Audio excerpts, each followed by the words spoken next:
Am I the a-hole for refusing to train my replacement after I gave notice when I found out they're paying her more than me? I, 32 female, have been working as a senior graphic designer at a mid-sized marketing firm for the past 5 years. I've always taken pride in my work. I've brought in major clients, led multiple high-profile campaigns, and even won a few industry awards.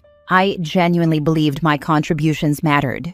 Over the past 3 years, I've asked for a raise twice. Both times, I was told that while my performance was outstanding, there were budget constraints. Instead, I received a token 2 to 3% cost of living increase each year. I accepted it at the time, thinking loyalty and consistency would eventually pay off. 2 weeks ago, I finally decided to move on. I accepted an offer from another company that pays significantly more and offers better growth opportunities. I handed in my 2 weeks' notice, and my boss acted understanding. He even said he appreciated the professional courtesy. I figured I'd wrap things up smoothly, leave on good terms, and move forward. Yesterday, however, he introduced me to my replacement, Jessica. He asked if I could spend my final days training her and getting her up to speed on my accounts, workflows, and design systems. I agreed at first. That's pretty standard, and I had no reason to be petty. Then Jessica and I went out for coffee to talk about the role. She was friendly and seemed genuinely excited. In the middle of our chat, she mentioned how thrilled she was about the salary they offered her, and then casually told me the exact number. My jaw nearly hit the table. She's making $15,000 more than I was for the same position, at the same firm, with less than 2 years of experience. When I got back to the office, I asked my boss directly if what she said was true. He looked visibly uncomfortable and said, "Well, the market has changed," followed by, "We had to offer competitive rates to attract new talent." I asked him point blank, "So you had the budget for a competitive salary, just not to keep me?" He didn't have an answer. I told him I'd finish out my own tasks, but wouldn't be training Jessica. I'm not sabotaging anyone, but I refuse to go above and beyond for a company that clearly didn't value me enough to pay fairly. Honestly, I think that's more than justified. Now for the top comments. Happened to me. I was showing a new engineer the ropes. He was from our industry, but wasn't familiar with our equipment. I found out he was paid more money than me, and I refused to provide any more help or training. I told all my workmates, and they took the same stance. My manager accused me of creating a hostile work environment. I asked why he was paying a new hire more, and he had no answer. We got our union involved, and after a short work to rule, we all received a pay rise. Congrats on making a real change for all your colleagues. This is the power of workers, and I love hearing these kinds of stories. We have to advocate for ourselves. No one else will. If you're not talented enough for what they're paying her, then you aren't talented enough to train her. Exactly. The audacity to even ask me about training. Until now, it still makes my blood boil.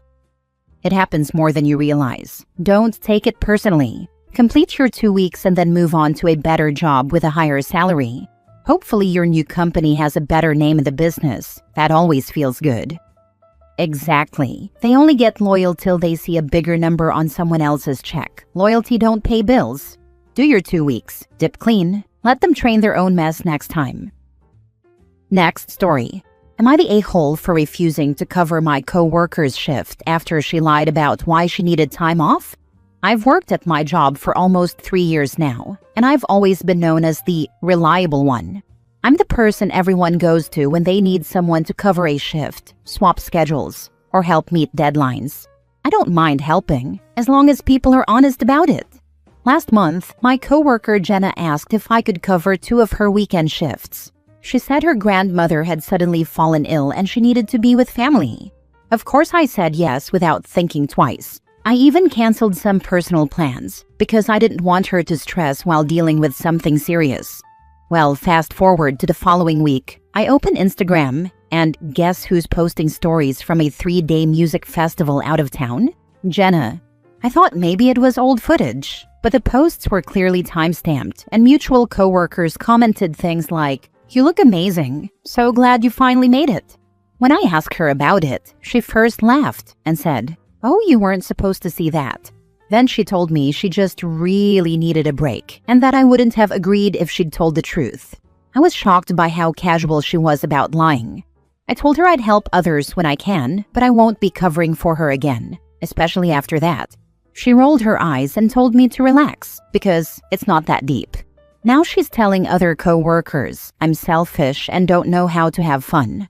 A few people have hinted that I should just let it go since it's not a big deal. But to me, it feels like a major breach of trust. Am I the a-hole for refusing to ever cover for her again, even if she actually does have a real emergency next time? Not the a-hole. Never cover for her again. I would also never cover again for the co-workers who are telling you to let it go. They are telling on themselves with their attitudes. They have likely taken advantage of you too. This similar situation worked in a retail bakery back when I was studying. One coworker would constantly call in saying they couldn't make it for the closing shift, so I always ended up staying back. To be honest, the overtime was great, but eventually it wears thin, so I told them either come in or you have to find someone not working that day to cover. I'll be leaving at 4. Either be there or I close the store and call the boss. Never called in again. Here's what you do. And I had this happen years ago with a female coworker who would always use the fact that she had kids as the reason we should cover for her. And what I told her eventually was that, to me, sitting home on my butt doing absolutely nothing was more important than her spending time with her kids. Not the a-hole. If she asks again, tell her you already have your own concert tickets. You literally canceled your own plans for this. Not the a-hole. Tell people, look, politely, I had my own plans, and I had to cancel them because she used the lie of her nan falling ill and needing to be with family to guilt-trip me into covering her shift and canceling my fun. So I won't be covering any shifts for her anymore as I feel this was a breach of trust and is very toxic and narcissistic behavior to lie so easily and without remorse about such a serious topic. And I would rather be out having fun too, rather than enabling a psychopath.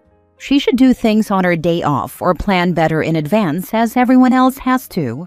P.S. Ignore the bits and brackets. Just funnier and the honestly truthful answer you should say, but will probably not be received well. Next story. Am I the a-hole for refusing to share my work files after being laid off and rehired as a contractor? I, 29 female, worked for a small architecture firm for 4 years, handling client proposals, design drafts, and managing several long-term projects. It wasn't glamorous, but it was steady work, and I took pride in it. About 2 months ago, the company announced a restructuring, and several of us were laid off. It hurt. I'd given a lot to that place, but at least they offered severance. I decided to pivot into freelancing, which turned out better than I expected. I had a few returning clients and was starting to feel confident running my own projects. Then last week, my old boss called out of the blue.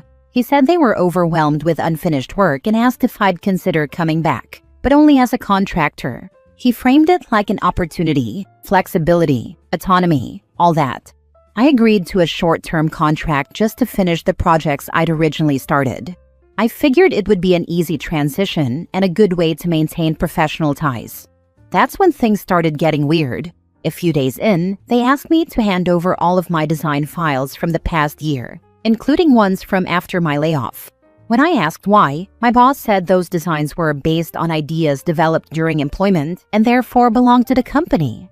The thing is, those newer designs were created entirely during my freelance period for different clients, using my own equipment and software. None of it involved the firm's resources or contacts. I told him no, those were my intellectual property. He got defensive fast, saying I was being vindictive and holding company work hostage. I reminded him those files weren't theirs to begin with. The conversation ended with him saying I was burning bridges and that the architecture world is small.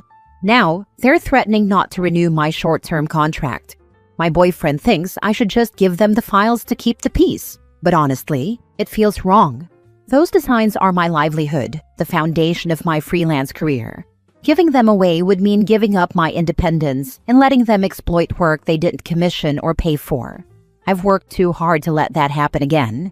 Now I'm stuck wondering, am I being stubborn and risking my reputation, or am I right to stand my ground and protect my work?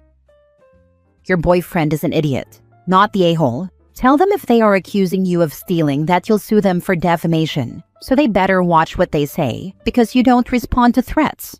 To be clear, I'm referring to your freelancing work, which is clearly legally yours. Anyone that says keep the peace will get burnt more times than not. Not all conflict is bad, and sometimes absolutely needed. Because they aren't talking about the peace of the person being asked to do something. They are always talking about the peace of the person doing the asking. It's always about the person asked being the bigger person, which I say, eat my shorts. Not the a-hole. They don't own your work after you were laid off. Period. Once they ended your employment and paid severance, that was the end of your obligation to them. Anything you created after that point, especially for different clients and using your own time and tools, belongs entirely to you. Exactly right. Once they laid OP off, that relationship ended. They don't get to come back and demand ownership over work done afterward. OP's well within their rights to keep their files and protect their boundaries. They brought you back as a contractor to get your work products. They will drop you again as soon as they can after getting their hands on your intellectual property. I'm not saying your boyfriend has no idea what he's talking about, but he apparently has never been misused by an employer and is a bit too trusting in my opinion. Last story. Am I the a-hole for finally asking for the apartment back after my niece's temporary stay turned into 4 years? Okay, so a little bit of background. My parents own a 3-apartment house. I live on the main floor with them. My sister is on the second, and my niece, her daughter, has the top floor. That top apartment was actually supposed to be mine originally. I even helped pick stuff out when they remodeled it. But when it was done, my niece moved in for a while. And that was like 4 years ago. I didn't say much because I didn't want drama. Figured it'd be temporary, but it's been years and I still have no space of my own. Meanwhile, I'm the one here helping my parents with everything. Bills, chores, appointments, whatever. Because they're getting older and need more help. The whole reason I was supposed to have that apartment is so I could be close by and still have some privacy. My niece makes good money. She could totally afford her own place nearby. I can't right now. Then recently, she started dating an old friend of mine, someone I really don't want in my life anymore. She brought him over without saying anything, and it honestly pissed me off. I know I can't control who she dates, but I don't think it's crazy to be uncomfortable about it. She also dated my best friend before, and I lost that friendship when it ended. And her mom, my sister, has a secret thing going on with my other best friend's married dad that's probably gonna explode eventually. And somehow I was the one everyone got mad at for being upset. So yeah, it's been a lot. Anyway, I finally texted her and said I need the apartment. Told her I've waited long enough. I'm not trying to screw her over or make her move tomorrow, but it's time to start planning because I need my own space. Also said just please let me know if she's bringing that guy over. Instead of just talking to me about it, she ran and told her mom, who told my mom, and the next morning I wake up to my parents already mad at me. My dad said I can't tell her to move out and he won't either. So basically nothing changes and I just have to deal with it. Now everyone's acting like I'm selfish or trying to start crap. I love my family, but I'm honestly just done being the one who has to keep quiet and live uncomfortably so everyone else can feel fine. So am I the a-hole for finally saying I need the apartment back and that I'm not okay with how things are? For the record, the problem isn't her dating that guy or bringing him to her place. The problem is her bringing him into my home without even a warning. I'm also aware that I have the option to move out, and I'm looking into that. But I do care deeply about my parents and don't want to leave them alone. And since people are confused, both me and my niece do pay rent for our spaces. Not the a-hole. Move out. Let your sister and niece take over your responsibilities. Don't even give warning. Find a place, have some friends come help you pack up and move when everyone's out of the house. And just go. They will never see your side of things. They have trained you to be a doormat. Nothing you say will change their minds, and you will always be in the wrong in their eyes. Time to take care of yourself and move out and move on. I hope OP reads your comment 1,000 times. It's so very clear and obvious. Every family has a person like OP who constantly gets taken advantage of. Get out, OP. Now's the perfect time. Everyone sucks here. You should have talked to your parents, who own the house and are letting everyone live there. You also should have talked to your niece in person. I guarantee you, no one but you has been thinking that your niece has been living in your apartment for 4 years. Everyone else thought that different arrangements were discussed, and then your parents gave the place to their granddaughter. The time to object would have been then. It's wild that you just texted her saying give it back. We're talking about her home of 4 years, not a shirt she borrowed. They haven't been great to you either. Not at all, and I'm sorry for that. But you guys are operating from different sets of facts, and everyone needs to get on the same page. First up, you need to talk about how everyone in the house is going to pitch in equally, financially and care-wise, to take care of your parents. If they say you have to move out to get your own space, that's their prerogative. But you need to calmly make it clear that living there comes with additional responsibilities your sister and niece will need to shoulder. On the second part, it's totally fair to ask for a heads up on guests that upset you. Asking for a heads up so you can make yourself scarce is not banning someone from the house. It's a healthy way to navigate the situation. Nah, it's not your call to make. If you were promised that apartment, it's for them to fulfill the promise in exchange for you taking care of them. If you don't like the situation, stop taking care of them. Get a regular job and save to move into your own place. If your parents don't like it, they can start an eviction process, which should take just long enough for you to get your own apartment. Your sister and niece can be the caregivers. And stop paying rent in the meantime to save up. What are they going to do? By the time they can start to evict, you could possibly have down payment fees, etc. saved up.